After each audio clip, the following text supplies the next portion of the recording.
আজকে দেখাবো feel and opacity.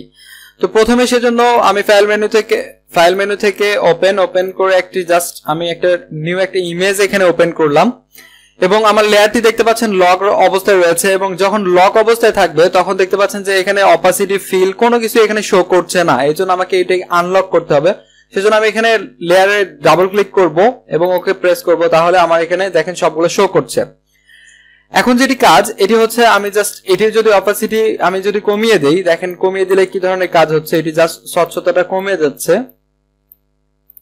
এবং আরেকটু যদি আমি অ্যাডভান্স কাজ করে দেখাতে চাই সেক্ষেত্রে আমি এখানে নিউ একটি লেয়ার ক্রিয়েট করব এবং নিউ লেয়ারে আমি জাস্ট এখানে একটি কালার অ্যাপ্লাই করলাম। তো এই লেয়ারে আমি এখন আছি, এই যে লেয়ারটা ব্ল্যাঙ্ক লেয়ার যেখানে আমি কালার অ্যাপ্লাই করেছি, এই লেয়ারে যদি আমি এখান থেকে অপাসিটিটা কমিয়ে দেই তাহলে আপনারা দেখতে পাচ্ছেন যে আমার ব্যাকগ্রাউন্ডে যে লেয়ারটি রয়েছে সেটি আমার এখানে শো করছে।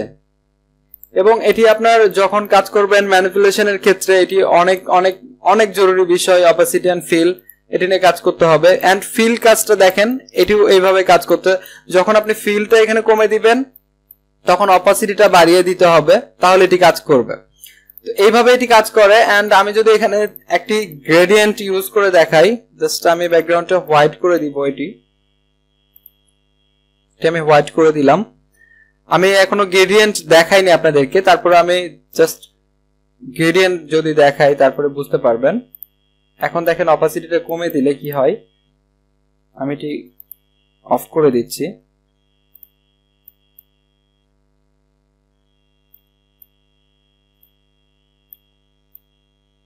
দেখেন আমার এখানে ব্যাকগ্রাউন্ডে কোনো লেয়ারই নেই, তাহলে আমার এখানে কি দেখা যাচ্ছে যে ব্যাকগ্রাউন্ডটাই দেখা যাচ্ছে।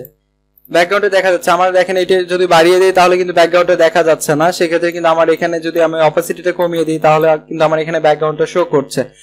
এইভাবে আসলে ফিল এন্ড অপাসিটি আপনি নিয়ে কাজ করতে পারবেন।